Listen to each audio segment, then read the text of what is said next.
مدینے میں ایک مسجد القبلتین ہے، جو حضرات گئے ہیں زیارت کرتے ہیں، انہوں نے زیارت کی ہو۔ حضور مدینے سے باہر ایک قبیلے کی جگہ تھی، وہ وہاں گئے ہوئے تھے، کوئی دعوت طعام تھی، دوپہر کا کھانا تھا، اسی وقت ظہر کا وقت ہو گیا۔ حضور نے جماعت کھڑی کی اور قبلہ جو ہے بیت المقدس، اسی نماز کے دوران یہ آیات وحی نازل ہو گئی۔ آپ نے فوراً رخ بدلا اور پوری جماعت نے رخ بدل لیا، اور اسی لیے اس مسجد میں دو قبلے ہیں، دو محرابیں ہیں، ایک شمال کی جانب بیت المقدس کی جانب، دوسری جنوب کی جانب یعنی مکہ مکرمہ کی جانب۔ اب یہ تحویل قبلہ جو ہے، یہ ہے بات اصل میں سمجھنے کی، ایک بہت بڑے فتنے کی بنیاد بن گیا۔ فتنہ آزمائش کو کہتے ہیں، اور فتنہ فساد کو بھی کہتے ہیں۔ فساد یہودیوں کی طرف سے شروع ہوا، یہ کیسا نبی ہے جس کا قبلہ ہی معین نہیں؟ ابھی یہ شمال کی طرف رخ کر کے نماز پڑھ رہا تھا، اور اب اس نے جو ہے جنوب کی طرف رخ کر لیا۔ کیسا رسول ہے یہ؟ کیسا نبی ہے؟ حضور کے خلاف لوگوں کو بھڑکانے کا انہیں اب ایک موقع ہاتھ آ گیا۔ اور آپ کے علم میں ہے کہ اوس اور خزرج کے جو عوام ہیں وہ یہود کے بہت زیر اثر تھے، بہت زیر اثر تھے۔ وہی بات کہ وہ سمجھتے تھے ہمارے پاس نہ کوئی شریعت ہے، نہ کتاب ہے، نہ کوئی قانون ہے، نہ ہمارے ہاں کوئی مفتی ہے، نہ قاضی ہے۔ ان کے ہاں تو کتاب ہے، شریعت ہے، مفتی ہے، قاضی ہے، ان کا تو بہرحال کلچرڈ لوگ ہیں۔ ایک روب تھا ان کا، لہذا یہ ایک ان کو موقع مل گیا کہ اس پر لوگوں کے جذبات کو بھڑکائیں اور حضور سے برگشتہ کریں۔ دوسری طرف سادہ لو مسلمانوں کے اندر بھی ایک فتنہ بطور آزمائش آ گیا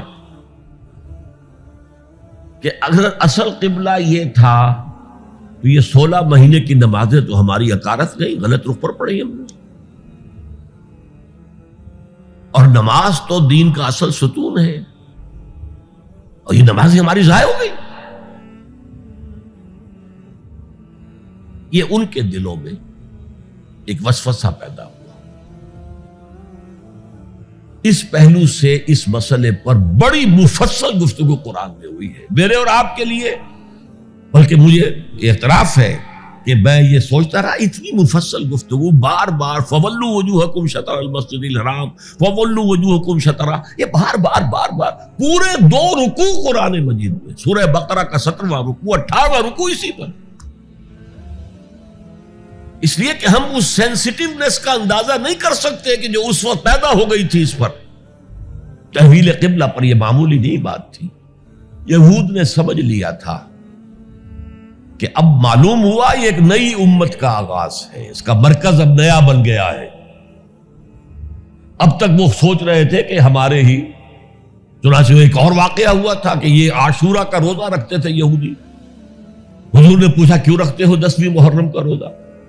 انہوں نے کہا کہ اصل میں ہمیں جو نجات ملی تھی فرعون سے، اور فرعون کو جو غرق کیا گیا تھا لاؤ لشکر سمیت، وہ 10 محرم کو ہوا تھا، ہم شکرانے کے طور پر روزہ رکھتے۔ حضور نے فرمایا کہ موسیٰ کے تو ہم تم سے زیادہ مستحق ہیں، لہذا مسلمانوں کو حکم دیا کہ تم بھی 10ویں محرم کا روزہ رکھا کرو۔ اب یہ چیزیں ایسی تھیں کہ جس سے وہ پیسیفائیڈ تھے ایک طرح سے، کہ نہیں یہ کوئی نئی چیز نہیں ہے، یہ ہمارے کیمپ فالوورز، بلکہ حضور نے فرمایا تم 2 روز کا روزہ رکھو، 9ویں محرم کا بھی 10ویں کا۔ بہرحال اس پر جو ایک تشویش ہوئی ہے، اس تشویش کو دور کرنے کے لیے 2 رکوع، 17واں 18واں رکوع، 2 رکوع پورے کے پورے اسی بحث پر مشتمل ہیں۔ اور اس کے علاوہ اب میں مثال دوں کہ میرا ایک ہاتھ یوں ہے، ایک ہاتھ یوں ہے، بیچ میں میرا جسم ہے، تو اس بحث کا جسم جو ہے وہ تو وہ 2 رکوع ہیں، رکوع 17واں 18واں، لیکن ادھر دور پہلے ایک آیت آ گئی تھی جس نے زمین ہموار کی، للہ المشرق والمغرب فینما تولوا فثم وجہ اللہ۔ 2 رکوع پہلے، مشرق و مغرب سب اللہ کے ہیں، جدھر بھی رخ کرو اللہ کا رخ ہے۔ قبلے کا مطلب یہ تو نہیں ہے کہ اللہ اس سمت میں محدود ہے معاذ اللہ. اللہ کا رخ، اللہ تو مشرق میں ہے، مغرب میں ہے، شمال میں ہے، جنوب میں ہے، فوق میں ہے، تحت میں ہے، ہر جگہ ہے. للہ المشرق والمغرب فینما تولوا فثم وجہ اللہ. مشرق و مغرب سب اللہ کے ہیں، جدھر بھی تم رخ کرو گے وہ اللہ کا رخ ہے. یہ ایک تمہید ہو گئی تھی. اس کے بعد ویسے وہاں جا کر عجیب سا محسوس ہوتا ہے کہ یہاں تو کوئی سیاق و سباق تو تھا نہیں. یہ آیت کس حوالے سے آئی ہے؟ اصل میں اس بحث کے لیے تمہید وہاں سے شروع کر کے بات چھوڑ دی گئی، اور پھر 2 رکوع آگے جو ہے وہ یہ آیت آ گئی کہ اگر ابھی کوئی ریزیڈول ایفیکٹ باقی ہے تو اب ان سے کہا جا رہا ہے سخن شناس نئی دل برا خطائی جاست. لوگو تم بات نہیں سمجھتے، سخن شناس نہیں ہو اے میرے محبوب. دل برا، سخن شناس نئی دل برا خطائی جا. خطا یہاں ہے، تم جسے اصل نیکی سمجھ بیٹھے ہو، ریچول، ظاہری شکل، وہ اصل نیکی نہیں ہے، وہ کل نیکی نہیں ہے. نیکی تو اصل میں ایک روح ہے جو پورے وجود میں سرایت کرتی ہے، ایک بالکل مختلف انسان وجود میں لاتی ہے، ایک پورا مختلف کردار وجود میں لاتی ہے. نیکی تو حقیقت میں وہ ہے. جیسے کہ ہمیں معلوم ہے نماز کا ایک ظاہر ہے، فقہ اس سے بحث کرے گی، لیکن اصل نماز آپ کو اللہ کی حضوری کا شرف حاصل ہوا، کچھ حضور قلب میسر آیا، کوئی خشوع و خضوع ہوا، کوئی اللہ کے ساتھ مخاطبت اور مکالمے کی صورت پیدا ہوئی. کیا تم نے جب سجدہ کیا تو محسوس کیا کہ تم نے اپنے رب کے قدموں پر اپنا سر رکھ دیا ہے؟ اگر یہ نہیں ہے تو ٹھیک ہے، فقہی نماز ادا ہو گئی، اصل نماز تو ادا نہیں.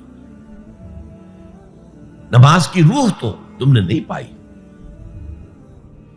تو ہر شے کا ایک ظاہر ہے اور ایک اس کی روح ہے، باطنی روح. ہم اپنی مجبوری سے ظاہری ہی بات کو دیکھ سکتے ہیں، روح تو ہماری نگاہوں کے سامنے ہے نہیں، جس کا نتیجہ یہ نکلتا ہے کہ صرف ظاہر ہی ظاہر رہ جاتا ہے، روح کی طرف توجہ ہی نہیں ہوتی. اور یہی سب سے بڑا الزام، سب سے بڑی تنقید حضرت مسیح کی تھی یہودیوں پر. تم مچھر چھانتے ہو اور سموچے اونٹ نکل جاتے ہو. ظاہری معاملات میں، فقہی معاملات میں بحثیں ہو رہی ہیں، مفصل بحثیں ہو رہی ہیں، اور کفر کے فتوے لگ رہے ہیں. تم نے اگر یہ کر دیا تو یہ ہو گیا، اور سموچے اونٹ نکل رہے ہو. حرام کاموں میں تم ملوث ہو، سود تم لے رہے ہو. یہ ہے کہ تمہارا معاملہ سارا کا سارا دین کی ظاہر سے رہ گیا. اور یہ جو فرمایا کہ تمہاری مثال ان قبروں کی سی ہے جن کے اوپر تو سفیدی کر رکھی ہے لیکن اندر گلی سڑی ہڈیوں کے سوا کچھ نہیں. روح دین سے تم ناآشنا ہو چکے ہو، محبت خداوندی تم میں نہیں ہے، لیکن ظاہر پرستی ہے، مظاہر پرستی ہے، ریچولزم ہے. تمہارا دین یہ بن کر رہ گیا. آج ہمارے ہاں بھی صورتحال مختلف نہیں ہے. میں عرض کر چکا ہوں، سب سے بڑا طبقہ ہمارے ہاں ظاہر بات ہے کہ جو ہمارے علماء کے زیر اثر ہے، اور وہ فقہاء ہیں. اور فقیہ کا کام ہی ہے کہ وہ ظاہر سے بحث کرے، باطن سے تو بحث نہیں کر سکتا. لہذا ریچولز ہی ریچولز رہ گئے ہیں، حقیقی روح ہر شے کی ختم ہو چکی. رہ گئی رسم اذاں روح بلالی نہ رہی، اور فلسفہ رہ گیا تلقین غزالی نہ رہی.